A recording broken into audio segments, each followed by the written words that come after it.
Alors, bonjour tout le monde et bienvenue à cette entrevue de MI3. Mon nom est Mario Drolet. Je suis en compagnie de Monsieur Pascal Hamelin, qui est le président de Minapco. Pascal, bonjour. Merci d'être avec nous.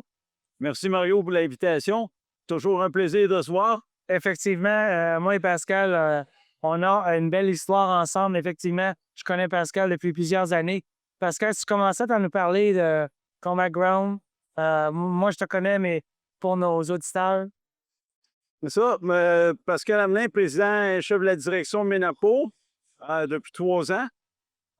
J'étais ingénieur minier de formation, 34 ans dans l'industrie, des métaux de base, des métaux précieux, opérations. J'ai été dans les opérations de mine depuis mes tout débuts. Merci, Pascal.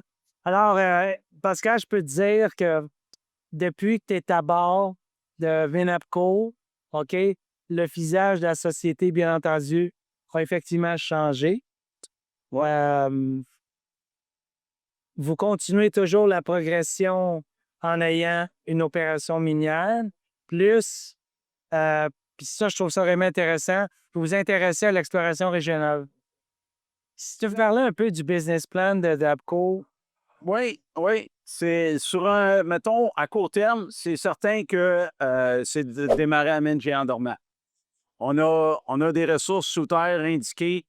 On a près de 400 000 onces, 200 000 indiquées, 200 000 inférés euh, qui attendent juste d'être mis en production, là. Fait que là, on a fait des études économiques. On a fait une mise à jour de nos études économiques de 2023. On l'a mis au prix 2025. Bon. Les marges sont excellentes. Fait qu'on est rentré en discussion au mois d'avril avec Nebari pour justement financer le démarrage de la mine. Ça devrait se clôturer incessamment, là. Euh, une fois le financement complété, on démarre tout de suite la production. Mais Par année, ça va donner combien d'onces? ça va de. Présentement, on envisage autour de 30 000 onces annuellement, avec des marges. Notre coût, notre all-in cost, il est autour de 1400 US. Fait que c'est des très bonnes marges. C'est excellent. Fait que c'est de mettre la mine en production. Ensuite, une fois que la mine est en production, c'est de prolonger la vie de la mine, rajouter des forages pour tout le temps rajouter des années. Notre objectif à moyen terme, c'est de monter ça à 10 ans. OK. 10 ans de vie de mine. Pour ça, le marché va voir, on a une mine qui est solide. Toujours soutenir l'exploration. Puis ensuite, ben, on a beaucoup de propriétés dans le camp qui sont à faible distance de l'usine. Alors, ça va être de décoller d'autres projets. On a déjà un projet qui a commencé l'exploration en 2024. On a déjà eu Jordan. C'est ça, exactement. On a déjà eu des succès avec ce projet-là. Le projet est situé à 35 km au nord de Kivion. Cool. Les infrastructures sont toutes là à Kivion. Fait que c'est un projet qui est moins coûteux qu'à l'explorer à Bay James ou au Nunavik. Effectivement, continuez. Fait que c'est ça, on va se concentrer à l'Abitibi. Les gisements, les gîtes, à ça, avec le prix de l'or, les gîtes de petite ampleur, comme 50 000 onces annuellement, 40 000 onces annuellement, les marges sont tellement bonnes que tu y vas, là. Et est-ce que ça vous encourage à vouloir claimer encore plus d'avantages pour grossir votre. Voulez-vous grossir votre land package autour de la mine? Bien, éventuellement, peut-être, oui. C'est sûr que je ne veux pas trop m'avancer là-dessus, là. Mais oui, c'est des choses qu'on va regarder. Parce que je pense que vous avez des bons résultats à Fjordin, là. Tu sais, Flordin, c'est un bon début. On a Pershing Manitou aussi. On a d'autres gîtes dans le camp qui sont près de Géant Dormant, là. Mais au début, même Géant Dormant, juste à l'extérieur du bail minier, on a des interceptions au-dessus de 10 grammes à l'est de Géant Dormant, à peu près à 5 km. C'est vraiment intéressant, ça. Fait qu'on va aller là aussi un jour, là. OK. Je reviens sur la mine. On s'était parlé antérieurement. Et puis, tu avais fait le calcul, je ne sais pas si tu te rappelles, à chaque mètre, tu avais 3000 onces. Ça s'appelle-tu de ça? Est-ce que vous avez descendu plus bas que du travail qui a été fait? Parce que si je me rappelle bien, la plonge, elle avait quoi, 800 mètres, 1000 mètres? Le puits, 1200 mètres. 1200. Est-ce que vous avez continué à aller plus bas dans le puits ou? Non, le puits, on l'a pas approfondi. Nous autres, on se concentre sur les niveaux supérieurs là, au début. Ouais. On a un 60 mélonces qui est dans les niveaux supérieurs qu'il faut aller chercher. On va commencer là. En même temps, on va commencer le développement des niveaux inférieurs. Quand tu dis supérieur, c'est quoi? Combien? Dans les 4 premiers niveaux, entre le niveau 150 puis le niveau 350. Ça, c'est la profondeur, 150? Oui, exact. Fait qu'il reste, après ça, on a une zone qui est vraiment très haute teneur au niveau 11,75. Celle-là, c'est du long terme. Tu veux que dès là, vous êtes disponible. 8, 10, 12 grammes ou plus? Ou, Dans nos livres, elle est en haut de 15. wow. Juste un chantier, je pense qu'on a près de 50 mélonges. OK. C'est la raison pourquoi North American Palladium ont foncé le puits en 2009, 2010, 2011. OK. C'était pour accéder à cette zone-là. Ils ont foncé le puits, mais ils ont été acquéris par une autre compagnie à Thunder Bay ils ont vendu Géant Dormant et qui n'ont pas complété le développement vers la zone. Fait que la zone, elle nous attend. Là. Elle est là, disponible pour nous autres. OK. J'ai vu que dernièrement, vous aviez fait un financement. C'est complété? Il reste Nebari à compléter pour 8 millions US. Ça, c'est un prêt traditionnel sur 3 ans. Parallèlement à ça, il y avait 6 millions qu'on avait en équité US. 8,3, 8,4 si on met ça en cadre. Puis on a levé tout près de 6. Fait qu'il reste un 2 millions, 2,3 millions à lever dans le placement privé qui va avec Nebari. OK, parfait. Mais ça n'a pas besoin d'être juste de l'équité. Ça peut être un streaming, ça peut être une royauté, ça peut être une débenture, ça peut être un autre prêt subordonné à Nebari. Nebari sont ouverts.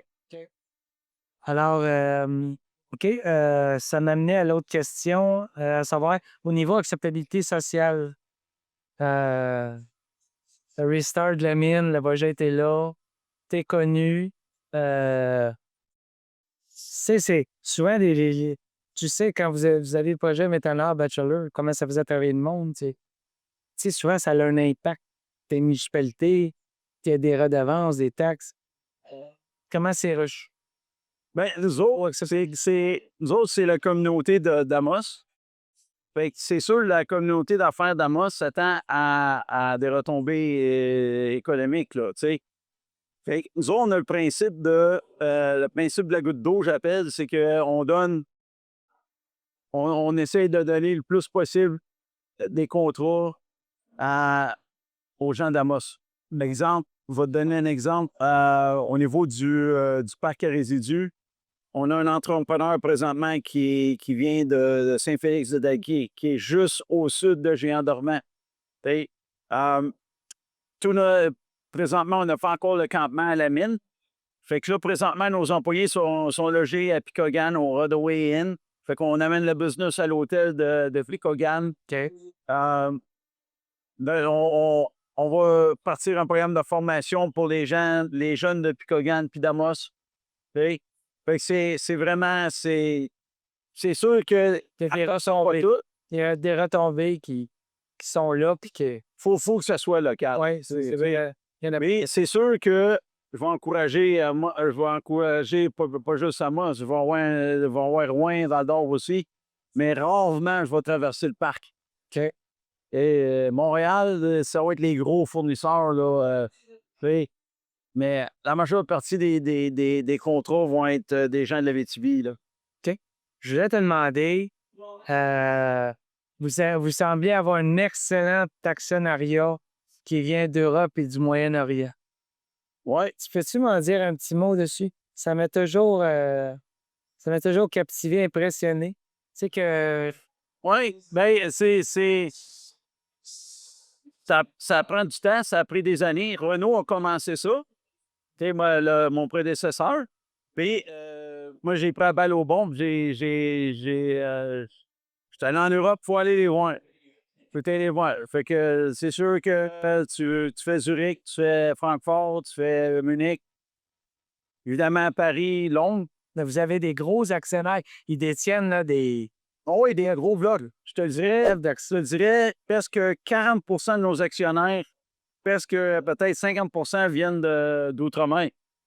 L'Europe et l'Afrique du Nord. Puis on sait que souvent, ils ont des visions assez long terme. Fait que, tu Oui, sais, c'est égal, le titre. Puis eux autres, ils croient à l'or. Ils croient que l'or ça fait longtemps qu'ils croient à l'or, là. Tu sais, les Allemands, les Suisses, les Anglais, c'est pas les Français, c'est pas quelque chose de nouveau pour eux autres, là. Ils croient à l'or depuis des années. Fait que quand ils voient que on a une capitalisation de 50 millions, qu'on est sur le point d'aller en production, ils trouvent que c'est une anomalie. Fait qu'ils embarquent. Ben, puis, tu sais, il y a beaucoup d'éléments pour attirer, justement, cash flow. Le prix de l'or qui n'arrête pas de performer, c'est pas terminé. Il y a une rumeur dans le marché qui dit que Jérôme Powell démissionnerait pour avoir l'or à 4000. Je ne veux pas lancer ça dans les airs, mais c'est une rumeur en ce moment dans le marché. En plus, vous avez compris que tu as un gros potentiel Blue Sky si tu fais de l'exploration régionale. Vous avez des bons résultats. Pascal, tu es hyper connu. Je sais comment ça fonctionne. Tu opéré des mines. Tu sais, puis chacun a son expertise. Moi, mon expertise est au Québec. Si tu me demanderais d'aller partir une mine en Colombie-Britannique ou au Nunavut, j'ai pas l'expertise. Tu sais, j'ai l'expertise d'opération, mais quand tu es à des niveaux où que tu veux construire une mine, tu as le volet social, tu as le volet environnemental, aller chercher les autorisations environnementales. Au Québec, je connais le chemin. Tu sais, puis aller dans une autre juridiction, tu sais, les Premières Nations, je les connais pas. Je les connais pas autant que ceux du Québec. OK? Les Anishinaabe, les Cris, c'est des gens que je connais bien, tu sais. Fait qu'eux autres, ils me connaissent aussi. Fait que tu commences déjà avec une relation. Tu pars pas avec une page blanche, là. Tu as déjà une relation d'établi. C'est important, ça. OK? Est-ce que tu penses que de grossir la ressource, tu sais, peut-être un peu comme Bonterra, ils font, que tu connais bien, penses-tu que tu pourrais devenir éventuellement le target?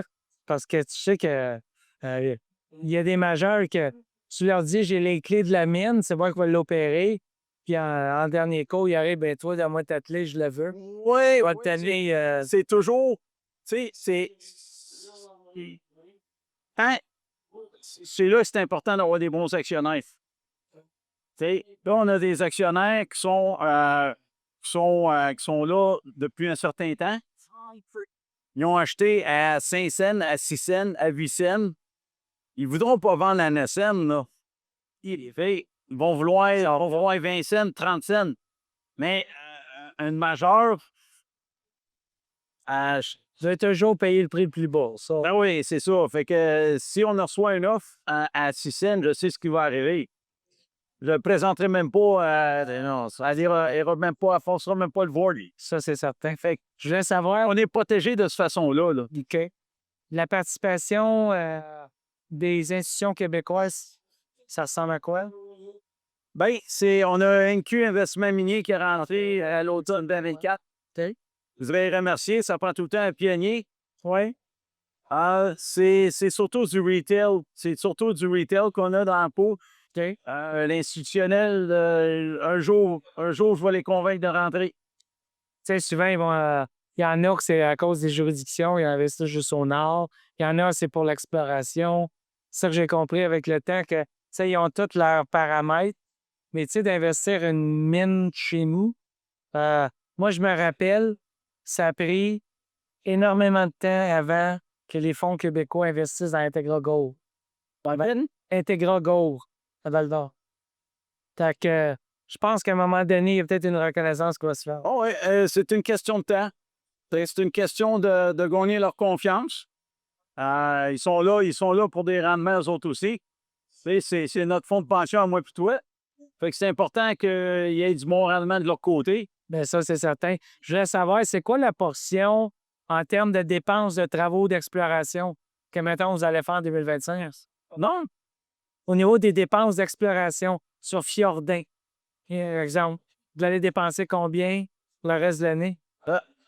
Pour la prochaine année, ça va être minime. Parce que là, présentement, le focus est sur Géant dormant. OK. Ça va être moins d'1 million à Fjordin. OK. Portrait. Mais quand on va avoir les flux de trésorerie qui vont venir de Géant dormant, ce qui va arriver relativement rapidement. Avez-vous une date de production? Moi, l'usine, son décolle au mois de juin, l'usine, elle décolle au mois d'août. Wow. Ah oui, c'est rapide. Là. Le courant, il est là, puis surtout pour les producteurs. Tu sais, tu regardes avec Nico, Pierre, il prenait encore 6 piastres, il doit être pas loin de 170 $. Wow, ça forme, là. Fait que... Ah oui, présentement, les producteurs aurifères impriment de l'argent. Là. Ils l'impriment. Puis c'est tout. Moi, c'est pour ça que je vais rejoindre ce groupe-là. Là. Tu produis, tu payes tes gens en canadien, puis tu vends l'or en US. Puis tu fais sur la différence qui est énorme. Ah, regarde, les flux les projections sont excellentes.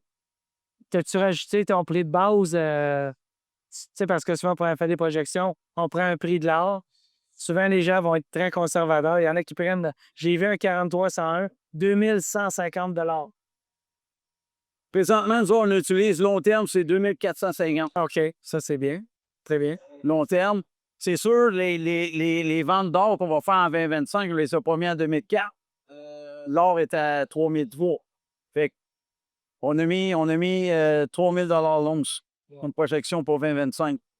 Pascal, il reste-tu des équipements achetés pour la mine ou tout est correct? Tout est là. All set to go, vous avez le personnel. C'est du développement. Le CAPEX initial, c'est acheter un campement et faire les travaux au parc résidu pour entreposer pour les 8 prochaines années. Ensuite, du développement souterrain. OK.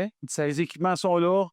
On a rentré en partenariat avec le groupe minier Technica de Val-d'Or. OK.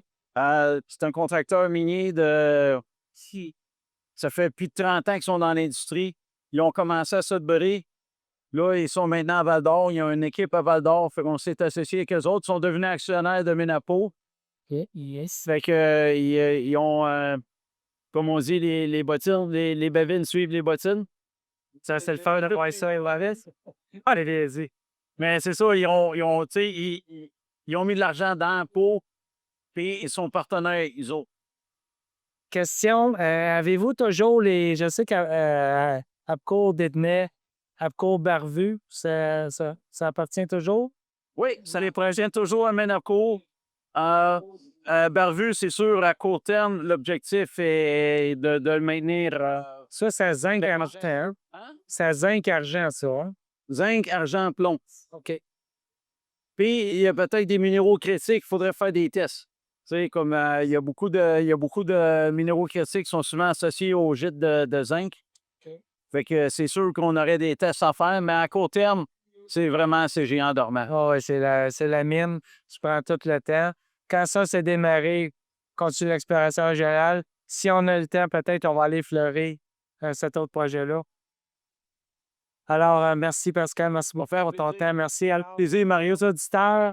Pascal Hamelin, président et chef de la direction de Ménavcourt, symbole ABI sur le TSX Venture. Transige aux alentours de... Là, on est à 5,5. 5,5, OK. Alors, market cap?